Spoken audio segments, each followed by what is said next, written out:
ಹತ್ರ ತನಿಖೆ ಉನ್ನತ ಮಟ್ಟದ ತನಿಖೆ ಆಗಬೇಕು ಅಂತ ಎಸ್ ಪಿ ಹತ್ರ ನಾವು ಮನವಿ ಮಾಡಿ ಅವರನ್ನು ಏನೇನಾಗಿದೆ ಅದನ್ನು ಸ್ವಲ್ಪ ಹೇಳಿಕೆ ಡೆತ್ ನೋಟಲ್ಲಿದ್ದ ವಿಷಯಗಳನ್ನು ನಾವು ಹೇಳಿಕ್ಕೆ ಬಂದದ್ದು. ಇದು ನೋಡುವಾಗ ಒಂದು ಹನಿ ಟ್ರ್ಯಾಪ್ದು ಗ್ಯಾಂಗ್ ಥರನೇ ಕಾಣ್ತಾ ಇದೆ. ಯಾರು ಹುಡುಗಿ ವಿಶ್ವಕರ್ಮ ಒಕ್ಕೂಟ ದಕ್ಷಿಣ ಕನ್ನಡ ಮತ್ತು ಉಡುಪಿ ಜಿಲ್ಲೆ ಅಧ್ಯಕ್ಷ. ನಮಗೆ ವಿಷಯ ಗೊತ್ತಾಗ್ತದೆ, ಅಭಿಷೇಕ್ ಆಚಾರ್ಯ ಸುಸೈಡ್ ಮಾಡ್ಕೊಂಡಿದ್ದಾರೆ ಅಂತೇಳಿ. ಆ ವಿಷಯದ ಬಗ್ಗೆ ನಾವು ಆ ಡೆತ್ ನೋಟ್ ಎಲ್ಲ ನೋಡುವಾಗ ಇದು ನೋಡಿ ದೊಡ್ಡ ಘೋರ ಅನ್ಯಾಯ ಅವ್ರ ಮನೆಯವ್ರಿಗಾಗಿದೆ. ಎಲ್ಲರಿಗಿಂತ ಮೊದಲಾಗೋದು ಘೋರ ಅನ್ಯಾಯ ಅವ್ರ ಮನೆಯವ್ರಿಗಾಗಿದೆ. ಇದೊಂದು ದೊಡ್ಡ ಗ್ಯಾಂಗೇ ಇರಬೇಕು. ಯಾಕೆಂದರೆ ಒಂದು ಹುಡುಗಿ ಈ ರೀತಿ ಎಲ್ಲ ಮಾಡ್ತಾಳೆ ಅಂದರೆ ಅದನ್ನು ಓದಿದರೆ ನಿಮಗೆ ಗೊತ್ತಾಗ್ತದೆ, ಓದೋದೇ ಗೊತ್ತಾಗೋದಿಲ್ಲ. ಸುಮಾರು 7 ಪುಟಗಳ ಡೆತ್ ನೋಟ್ ಬರೆದಿದ್ದಾರೆ. ಯಾರೂ ಸಾಯುವಾಗ ಸುಳ್ಳು ಬರೆಯೋದಿಲ್ಲ. ಪ್ರತಿಯೊಂದು ವಿಷಯನೂ ಕೂಲಂಕುಷವಾಗಿ ಅವನು ಕರೆಕ್ಟಾಗಿ ಬರೆದಿದ್ದಾನೆ. ಅದರಲ್ಲಿ ತೇಜು ಅನ್ನೋ ಹುಡುಗ 2 ವರ್ಷದಿಂದ ಆ ತೇಜು ಅನ್ನೋ ಹುಡುಗ ಇಲ್ಲವೇ ಇಲ್ಲ, ಕಂಪ್ಲೇಂಟ್ ಕೊಟ್ಟಿದ್ದಾರೆ. ಅವನ ಬಗ್ಗೆ ಏನಾಗಿದ್ದಾನೆ ಅಂತಂದು ಇವತ್ತುವರೆಗೂ ಗೊತ್ತಿಲ್ಲ. ಇದು ನಿಜವಾಗಿ ನಾವು ಒಂದು ಆಗ್ರಹ ಮಾಡೋದೇನು ಅಂತಂದರೆ, ಫಸ್ಟಿಗೆ ಅವರನ್ನೆಲ್ಲ ತಗೊಂಡು ಒಳಗೆ ಹಾಕಿ ಅವ್ರನ್ನ ಇದು ಮಾಡಿ, ಏನು ಸಣ್ಣ ವಿಷಯಕ್ಕೆಲ್ಲ ಕರ್ಕೊಂಡು ಬಂದು ಒಳಗೆ ಹಾಕಿ ಡಿಪಾರ್ಟ್ಮೆಂಟ್ ಅವರು ಎಲ್ಲ ವಿಷಯಕ್ಕೂ ಏನಕ್ಕೂ ಬಿಡೋದಿಲ್ಲ, ಕೂರಿಸಿ ಇದು ಮಾಡ್ತಾರೆ. ಈಗ ಅವರು ಆರಾಮ್ಸೆ ಹೊರಗಡೆ ತಿರ್ಕೊಂಡಿದ್ದಾರೆ. ಏನು ಅಂದ್ಕೊಳ್ತಾರೆ ಜನ? ಈಗ ತಪ್ಪು ಮಾಡಿದವ್ರು ತಿರ್ಕೊಂಡಿದ್ದಾರೆ ಅಂದರೆ 4 ಜನ ಇದ್ದಾರೆ, ಒಬ್ಬರಲ್ಲ, ಒಂದು ಹುಡುಗಿ ಪುನಃ ಒಂದು 3 ಜನ. ಆ ಹುಡುಗ ಒಬ್ಬ 2 ವರ್ಷದಿಂದ ಎಲ್ಲಿದ್ದಾನೆ, ಏನು ಕತೆ ಅಂತ ಯಾರಿಗೂ ಗೊತ್ತಿಲ್ಲ. ಅಪ್ಪ ಅಮ್ಮನಿಗೆ ಎಷ್ಟು ನೋವಾಗ್ತದೆ ನೋಡಿ. ಯಾರಿಗೂ ಒಬ್ಬಂದು ಸಾವಾದರೆ ನೋವಾಗೋದು ತಂದೆ ತಾಯಿಗಳಿಗೆ ಮಾತ್ರ, ಬೇರೆ ಯಾರಿಗೂ ನೋವಾಗೋದಿಲ್ಲ. ಇದನ್ನು ಅರ್ಥ ಮಾಡ್ಕೊಳ್ಬೇಕು. ಆ ಲಾಸನ್ನು ಯಾರು ತುಂಬಿಸ್ಲಿಕ್ಕೆ ಯಾರಿಂದಲೂ ಸಾಧ್ಯ ಇಲ್ಲ. ಇದೊಂದು ದೊಡ್ಡ ಅನ್ಯಾಯ ಆಗಿದೆ. ಇದೊಂದು ದೊಡ್ಡ ಸ್ಕ್ಯಾಂಡಲ್. ಇದೇನು ಅಂತಂದರೆ ಈ ಹನಿ ಟ್ರ್ಯಾಪ್ ಅನ್ನೋದು ದೊಡ್ಡ ಮಾಫಿಯಾ ಆಗೋಗ್ಬಿಟ್ಟಿದೆ. ಇದರಲ್ಲಿ ಯಾರ್ಯಾರು ಇದ್ದಾರೆ, ಏನು ಕತೆ, ಇದಕ್ಕೆ ಉನ್ನತ ಮಟ್ಟಿಗೆ ತನಿಖೆ ಆಗಲೇಬೇಕು. ಇದಕ್ಕೆ ಏನು ಬೇಕು ಆ ವ್ಯವಸ್ಥೆಯನ್ನು ಸರ್ಕಾರನೂ ಮಾಡಬೇಕು, ಡಿಪಾರ್ಟ್ಮೆಂಟ್ನವರು ಮಾಡಬೇಕು. ನಾವು ಇದನ್ನೇ ಅವ್ರ ಹತ್ರ ಮನವಿ ಮಾಡಲಿಕ್ಕೆ ಬಂದಿದ್ದಾರೆ. ಒಳ್ಳೆ ಸ್ಪಂದಿಸಿದ್ದಾರೆ. ಒಳ್ಳೆ ಎಸ್ ಪಿ ಅಂತೇಳಿ ಗೊತ್ತುಂಟು, ಮಾಡ್ತೀನಿ ಅಂತೇಳಿ ಒಪ್ಕೊಂಡಿದ್ದಾರೆ. ಆದರೆ ನೋಡುವಾಗ ಇವತ್ತಿವರೆಗೆ ಆದ ಏನೋ ಗೊತ್ತಾಗ್ತಾ ಇಲ್ಲ ನಮಗೆ. ಅವರು ಆರಾಮ್ಸೆ ತಿರ್ಕೊಂಡಿದ್ದಾರೆ. ಏನಿದು ಈ ರೀತಿ ಆದರೆ ಎಲ್ಲವೂ ಪ್ರತಿಯೊಂದು ಡೆತ್ ನೋಟಲ್ಲಿರೋ ವಿಷಯಗಳು ಪ್ರತಿಯೊಂದು ತನಿಖೆ ಆಗಬೇಕು. ಯಾಕೆಂದರೆ ಅವನು ಅಷ್ಟು ಕೂಲಂಕುಷವಾಗಿ ಬರ್ತಾನೆ. ಅವನೊಂದು ಮಾತು ಬರ್ದಿದ್ದಾನೆ, ನಾನು ಸತ್ರು ಚಿಂತೆ ಇಲ್ಲ, ಬಾಕಿಯವ್ರಿಗೆ ಈ ರೀತಿ ಅನ್ಯಾಯ ಆಗಬಾರ್ದು. ಹಾಗಾದರೆ ಅವ್ನಿಗೆ ಎಷ್ಟು ನೋವಾಗಿ ಇವರು ಹೊಡೆದಿದ್ದಾರೆ, ಎಲ್ಲ ರೀತಿ ಟಾರ್ಚರ್ ಅವನಿಗೆ ಕೊಟ್ಟಿದ್ದಾರೆ, ಬಿಟ್ಟೇ ಇಲ್ಲ, ಯಾವುದಕ್ಕೂ ಬಿಟ್ಟಿಲ್ಲ ಅವನನ್ನು. ಆ ರೀತಿಯಲ್ಲಿ ಒಂದು ಚಿತ್ರಹಿಂಸೆ ಮಾಡಿ ಅವನನ್ನು ಕೊಂದಾಗೇನೆ ಒಂದು ಈ ಆತ್ಮಹತ್ಯೆ ಮಾಡಿಸೋದಿದೆಯಲ್ಲ, ಅದು ಕೊಲೆ ಮಾಡಿದ್ದಕ್ಕೆ ಸಮ ಅಂತ ನಾವು ಹೇಳ್ತೀವಿ.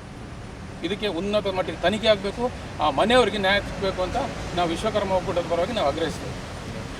ಮಧು ಆಚಾರ್ಯ, ವಿಶ್ವಕರ್ಮ ಒಕ್ಕೂಟದ ಅಧ್ಯಕ್ಷ ನಾನು, ಮಂಗಳೂರು ಮತ್ತು ಉಡುಪಿ ಜಿಲ್ಲೆ.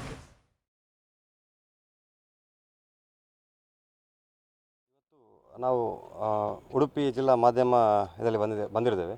ವಿಷಯ ಅಂದರೆ, ಒಂದು ಅಭಿಷೇಕ್ ಆಚಾರ್ಯ ಎಂಬ ಹುಡುಗ ಈ ಹಿಂದಿನ ಗುರುವಾರ ಸಂಜೆ 5:30 ಗಂಟೆಗೆ ಉಡುಪಿಯ ಬೆಳ್ಮಣ್ಣ ಸೂರ್ಯ ಲಾಡ್ಜಲ್ಲಿ ಏನು ಹೇಳ್ತಾರೆ, ಸೂರಜ್ ಲಾಡ್ಜಲ್ಲಿ ಒತ್ತಾಯಪೂರ್ವಕವಾಗಿ ಒಂದು ಹಿಂಸೆಯಿಂದ ಒಳಗಾಗಿ ಒಂದು ಆತ್ಮಹತ್ಯೆ ಮಾಡುವಂಥ ವಿಚಾರ. ಇದು ಮುಖ್ಯವಾಗಿ ಇದು ಹನಿ ಟ್ರ್ಯಾಪ್ ಹಾಗೂ ಪ್ರಚೋದನೆ ಮಾಡಿ ಆತ್ಮಹತ್ಯೆ ಮಾಡುವಂಥ ವಿಚಾರ. ಇದಕ್ಕೆ ನಾವು ವಿಶ್ವಕರ್ಮ ಸಮಾಜದಲ್ಲಿ ನಾವು ತುಂಬ ದೊಡ್ಡ ಮಟ್ಟದಲ್ಲಿ ನಾವು ಖಂಡಿಸ್ತೇವೆ. ಹಾಗೂ ನೋಡಿ, ಈ ಒಂದು ವಿಚಾರ, ಈ ಒಂದು ತನಿಖೆ ಕೂಡ ನಾವು ಹೇಳೋದು ಹಿಂದಿನಿಂದ ಹೇಳ್ಬೋದು. ಈಗ ಗುರುವಾರ ಸಂಜೆ 5:30 ಗಂಟೆಯಿಂದ ಸಾಧಾರಣ 10:30 ಗಂಟೆಯವರೆಗೂ ಕೂಡ ಆ ಹುಡುಗನ ಆ ಬಾಡಿಯನ್ನು ಅಲ್ಲೇ ಇಟ್ಟುಕೊಂಡು ಮರುದಿವಸ 1:30 ಗಂಟೆವರೆಗೂ ಕೂಡ ಪೋಸ್ಟ್ಮಾರ್ಟಮ್ ಮಾಡಿರೋದಿಲ್ಲ. ಯಾಕೆಂತ ಹೇಳಿದ್ರೆ, ಆ ಒಂದು 7 ಪುಟಗಳ ಒಂದು ಪತ್ರವನ್ನು ಬರೆದಿರ್ತಾನೆ. ಹಾಗೆ ನೋಡಿ, 7 ಪುಟದ ಪತ್ರದಲ್ಲಿ ನಾನು ಕೊನೆಯ ವಿಚಾರ ಒಂದು ಹೇಳ್ತೇನೆ ನೋಡಿ. ಆ ವ್ಯಕ್ತಿ ಸಾಯಲಿಕ್ಕೆ ಒಂದು ಹೇಳೋದು ಟ್ಯಾಬ್ಲೆಟ್ ತಗೊಂಡು ಏನು ನೋವಿಲ್ಲದೆ ಸಾಯುವಂಥ ಒಂದು ವಿಷಯ ಕೂಡ ಇರ್ತಿತ್ತು. ಆದರೆ ಅವನೇನು ಮಾಡಿದೆ, ಅವನು ನೇಣು ಹಾಕಿಕೊಂಡು ಅವನಲ್ಲಿರುವ ಅಂಗಾಂಗಗಳನ್ನು ಯಾರಿಗಾದರೂ ಉಪಯೋಗ ಆಗಲಿ ಅಂತ ಹೇಳುವ ಮಾತು. ಯಾಕೆಂದರೆ ಅವನೊಂದು ಲೇಡಿ ಕೋಶನಲ್ಲಿ ಕೆಲಸ ಮಾಡಿದ್ರು, ಅವನಿಗೆ ಆ ಒಂದು ಸಮಸ್ಯೆಗಳ ವಿಚಾರ ಗೊತ್ತಿರ್ತದೆ. ಅಂಥ ಹುಡುಗ ಒಂದು ಆತ್ಮಹತ್ಯೆ ಮಾಡುವಾಗ ನೇಣು ಬಿಗಿದು ಒಂದು ಆತ್ಮಹತ್ಯೆ ಮಾಡಿ ಒಂದು ಅವನ ಅಂಗಗಳನ್ನು ಯಾರಿಗಾದರೂ ಉಪಯೋಗ ಆಗಲಿ ಅಂತ ಹೇಳುವಂಥ ವಿಚಾರ ಕೊಟ್ಟರೆ ನೋಡ್ಲಿಕ್ಕೆ ಹೋದರೆ ನೋಡಿ, ಆ ಪೋಸ್ಟ್ಮಾರ್ಟಮ್ ಎಲ್ಲ ಬರೋ ದಿವಸ 1:30 ಗಂಟೆ, ಒಂದು ಬಾಡಿಯಲ್ಲಿರುವಂಥ ಒಂದು ಪಾರ್ಟ್ಸ್ ಸಾಧಾರಣ ಒಂದು 6 ಗಂಟೆವರೆಗೆ ಇರ್ತದೆ ಹೊರತು ಅದಕ್ಕೆ ಹೆಚ್ಚು ಕಾಲ ಬಾಳಿಕೆ ಬರೋದಿಲ್ಲ. ಆದರೆ ಅದಕ್ಕೆ ಕೂಡ ಒಂದು ನ್ಯಾಯ ಒದಗಿಸಲಿಲ್ಲ ಅಂತ ಹೇಳುವಂಥ ವಿಚಾರ ಆಗ್ತದೆ. ಯಾಕೆಂದರೆ ಅವನ ಒಂದು ಜೀವಕ್ಕೆ ಒಂದು ನ್ಯಾಯ ಇಲ್ಲವಾ ಅಂತ ಒಂದು ವಿಚಾರ ಬರ್ತದೆ. ಯಾಕಂದರೆ ನೋಡಿ, ಈಗ ರಾಜಕೀಯವಾಗಿ ತಗೊಂಡ್ಲಿಕ್ಕೆ ಹೋದರೆ ಪ್ರತಿಯೊಬ್ಬರು ನಿಮಗೆ ನಾಳೆ 2-3 ವರ್ಷದಲ್ಲಿ ಓಟ್ ಬರ್ತದೆ. ಓಟ್ ಹೇಳುವಾಗ ಬೆರಳು ತೋರಿಸ್ತಾರೆ ನೋಡಿ, ನಮಗೆ ಒಂದು ಗುರುತಿನ ಚಿಹ್ನೆ ನಮ್ಮ ಬೆರಳು ಅಂತೇಳಿ ತೋರಿಸ್ತಾರೆ. ಆಗಿರುವಂಥ ಒಬ್ಬ ಓಟ್ ಹಾಕೋನಿಗೆ ಎಷ್ಟು ಒಂದು ಆದ್ಯತೆ ಕೊಡುವಾಗ ಅವನು ಜೀವ ಯಾಕೆ ಒಂದು ಆದ್ಯತೆ ಸಿಗ್ತಾ ಇಲ್ಲ ಅವನಿಗೆ? ಯಾಕೆ ಅವನು ಬರೆದ ಹಾಗೆ ಒಂದು ಪುಟದಲ್ಲಿ ಬರೆದಾನೆ, ನನಗೆ ಕಾನೂನಾತ್ಮಕವಾಗಿ ಯಾವುದೇ ಒಂದು ನನ್ನ ಜೀವಕ್ಕೆ ನ್ಯಾಯ ಸಿಗುವುದಿಲ್ಲ, ಕನಿಷ್ಠ ಪಕ್ಷ ನನ್ನ ಸಾವಿನಲ್ಲಿ ಆದರೂ ನನಗೆ ನ್ಯಾಯ ಸಿಗ್ತದೆ ಅಂತ ಹೇಳೋ ಒಂದು ಮಾತು ಬರ್ತದೆ. ಯಾಕೆ ಈ ಸಮಾಜದಲ್ಲಿ ಯಾಕೆ ಆ ಸಾವಿಗೆ ಸಹ ನ್ಯಾಯ ಇಲ್ಲದಾಗಿ ಹೋಯ್ತಾ? ಯಾಕೆ ನಮ್ಮ ಸಮಾಜ, ವಿಶ್ವಕರ್ಮ ಸಮಾಜದವರು ತಳಮಟ್ಟಕ್ಕೆ ಇಳಿದಿದ್ದೇವೆ. ಯಾಕಂದ್ರೆ ನೋಡಿ, ಪ್ರತಿಯೊಂದು ಧರ್ಮದಲ್ಲಿ ಕೂಡ ವಿಶ್ವಕರ್ಮ ಸಮಾಜದವರು ಬೇಕು. ನೋಡಿ, ಈ ವಿಚಾರ ಒಂದು ವಿಶ್ವಕರ್ಮ ಸಮಾಜ ಮಾತ್ರ ಅಲ್ಲ, ಯಾಕಂದ್ರೆ ನಮಗೆ ಆಗೋಂಥ ತಾರತಮ್ಯಗಳು ಅಂತ ಹೇಳುವಂಥ ವಿಚಾರ. ಈಗ ನಾವೀಗ ಇಷ್ಟು ಸಮಸ್ಯೆ ಇಲ್ಲಿ ಆಗಿರ್ಬೋದು, ಪುತ್ತೂರಲ್ಲಿ ಕೂಡ ಒಂದು ಘಟನೆ ಆಯಿತು. ಮತ್ತು ಕೆಲವೊಂದು ವಿಚಾರಗಳು ನಮ್ಮ ಸಮಾಜವನ್ನು ಬೇಲೆಜ್ಜನ ಆಚರಣೆ ಏನೆಲ್ಲ ಒಂದು ಪದಗಳಿಂದ ಅದು ಗಾದಿಲ್ಲ, ಅದು ಗಾದಿ ಅದಲ್ಲ, ಅದು ಬಾಯಿ ಮಾತಾಡೋ ಒಂದು ವಿಚಾರ. ಯಾಕಂದ್ರೆ ನಮ್ಮ ಸಮಾಜ ಅಷ್ಟು ಕೀಳಾಯ್ತಾ. ಯಾಕಂದರೆ ಒಂದು ಅಭಿಷೇಕ್ ಆಚಾರ್ಯ ಎಂಬ ಹುಡುಗ ಆ ಒಂದು ಆತ್ಮಹತ್ಯೆ ಮಾಡಲಿಕ್ಕೆ ಒಂದು ಎಷ್ಟು ಹಿಂಸೆ ಪಟ್ಟಿರ್ಬೋದು. ಅದಲ್ಲದೆ ಅವನ ಈಗ ಡೀಟೇಲ್ ಹೇಳುವಂಥ, ಈಗ ಹಣ ಹಾಕಿರುವಂಥದ್ದು ಹನಿ ಟ್ರ್ಯಾಪ್ ಹೇಗಿರುತ್ತೆ ಅಂತ ಹೇಳಿದ್ರೆ ನೋಡಿ, ಒಂದು ಹುಡುಗಿ ಮತ್ತು ಅವ್ರು ನಾಲ್ಕು ಜನರು ಕಂಪ್ಲೀಟಾಗಿ ಅವನೊಂದು 5 ವರ್ಷದಿಂದ ಅವನೊಂದು ಮದುವೆ ಒಂದು ಲವ್ ಅಂತ ಹೇಳುವ ಒಂದು ಟ್ರ್ಯಾಪಲ್ಲಿ ಬೀಳಿಸಿಕೊಂಡು ಅವನ ಹತ್ರ ಹಣ ವಸೂಲು ಕೊಂಡಿರುವಾಗ ಆಗಿರ್ಬೋದು. ಅದಲ್ಲದೆ ಆ ಹುಡುಗಿಯರದ್ದು ಮೊಬೈಲ್ ಕೂಡ ಐಫೋನ್ 50,000 ಮೊಬೈಲ್ ಕೂಡ EMI ಪಾಪ ಅಭಿಷೇಕ್ ಆಚಾರ್ಯ ಕಟ್ತಿರುವಂಥ ವಿಚಾರಗಳು ನಮಗೆ ಬಂದಿದೆ ವಿಚಾರ. ಇಂಥದ್ದು ಒಂದಲ್ಲ ಎರಡಲ್ಲ ತುಂಬ ಆಗ್ತದೆ. ಈಗ ನೋಡಿ, 3 ರಿಂದ 4 ಲಕ್ಷವರೆಗೆ ಕೂಡ ಅವನು ಹಣ ಕೊಟ್ಟಿರ್ತಾನೆ.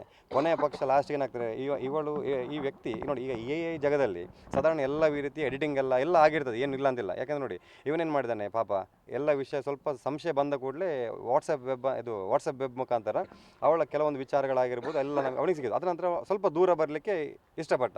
ಆದರೆ ದೂರ ಬರಲಿಕ್ಕೆ ಇಷ್ಟಪಟ್ಟ ಕೂಡಲೇ ಆ ತಂಡದವರೇನಾಯಿತು, ಇವನಿಗೆಲ್ಲ ವಿಚಾರ ಗೊತ್ತಾಗಿದೆ ಅಂತೇಳಿ ಇವನಿಗೆ ಬೆದರಿಕೆ ಆಗಿರ್ಬೋದು, ಆ ವಾಮಂಜೂರು ಬಳಿ ವೈತುರ್ಲಿ ಹತ್ರ ಇವನಿಗೆ ಹೊಡೆದುಕೊಂಡಾಗಿರ್ಬೋದು, ಗಲಾಟೆ ಮಾಡಿಕೊಂಡು ಇವನ ಅಂಗಾಂಗಗಳಿಗೆಲ್ಲ ಹಿಂಸೆ ಮಾಡಿ ಒಂದು ಕೊಲೆ ಬೆದರಿಕೆ ಹಾಕಿರುವಂಥದ್ದು.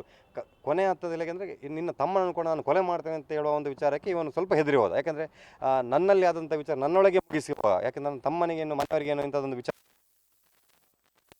ಬರ್ತದೆ ನೋಡಿ ಪ್ರೀತಿಯಲ್ಲಿ. ಅದಲ್ಲದೆ ಯಾವುದು ನಾವು ಇದರ ಹಿಂದೆ ನಾವು ಪೊಲೀಸರು ಕೂಡ ಮಾತಾಡಿದ್ದೇವೆ. ಆ ತನಿಖೆ ಮುಖ್ಯವಾಗಿ ಒಂದು ತನಿಖೆ ಆಗಬೇಕಾದ್ರೆ ಏನು ಕಸ್ಟಡಿ ತಗೊಂಡ್ರೆ ಕೇಳಿದ್ದೇನೆ. ಕಸ್ಟಡಿ ಕೇಳುವಾಗ ಅವ್ರೇನು ಹೇಳಿದ್ರಂದರೆ ಮೊಬೈಲ್ ನಾವು ಕಸ್ಟಡಿ ತಗೊಂಡಿದ್ದೇವೆ ಅಂತ.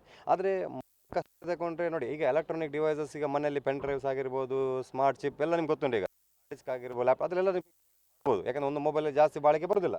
ಆಗಿರುವಾಗ ಅದಕ್ಕೆ ಕನಿಷ್ಠ ಪಕ್ಷ ಅವರೊಂದು ಆ ದಿನ ಅವರನ್ನು ಮೊಬೈಲ್ ಕಸ್ಟಡಿ ತಗೊಳ್ಳುವಾಗ ಕನಿಷ್ಠ ಪಕ್ಷ ಅವರು ಮನೆಗೆ ಹೋಗಿ ಆ ಎಲೆಕ್ಟ್ರಾನಿಕ್ ಡಿವೈಸ್ ಎಲ್ಲ ಹುಡುಕಿ ಸಿಕ್ತಿದ್ರೆ ನನ್ನ ಪ್ರಕಾರ ಇಷ್ಟರವರೆಗೆ ಹುಡುಗನಿಗೆ ಸ್ವಲ್ಪ ಆದರೂ ನ್ಯಾಯ ಸಿಗ್ಬೋದಿತ್ತು. ಅವನ ಸಾವಿಗೆ ಬೆಲೆ ಸಿಕ್ಕಂತ ಹೇಳೋದು ನೋಡಿ. ಆ ಮನೆ ನೋಡಿ, ಇನ್ನೊಂದು ಆ ಹುಡುಗನ ಮನೆ ಇರ್ಬೋದು ನೋಡಿ, ಅವನಿಗೆ ಆ ವ್ಯಕ್ತಿ ಅವನ ತಮ್ಮ ಇಬ್ಬರಿಗೂ ಕೂಡ ಅವನ ಚಿಕ್ಕಪ್ಪ ಮಾಮನವರು ಇವರೆಲ್ಲ ಸ್ವಲ್ಪ ಸಹಾಯ ಮಾಡಿದೆ. ಯಾಕಂದರೆ ಅವರ ಆರ್ಥಿಕ ಸಮಸ್ಯೆ ತುಂಬ ಕಷ್ಟ ಇದೆ. ಯಾಕಂದರೆ ಮನೆ ನೋಡ್ಬೋದು, ಮಣ್ಣಿನಲ್ಲಿ ಇರುವಂಥ ಮನೆ, ಒಂದು ರೂಮ್ ಖಾಲಿ, ಒಂದು ಟಾಯ್ಲೆಟ್ ಅಂತಿರುವಂಥ ಒಂದು ಮನೆ.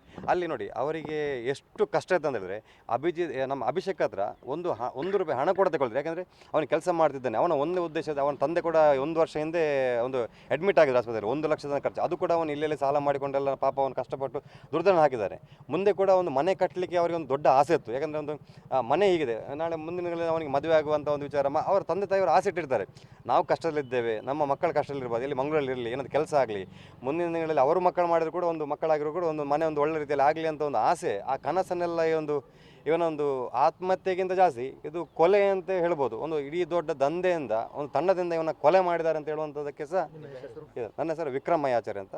ನಾನು ವಿಶ್ವಕರ್ಮ ಯುವ ಮೇಲಿನ ಸ್ಥಾಪಕ ರಾಜ್ಯಾಧ್ಯಕ್ಷರಾಗಿ.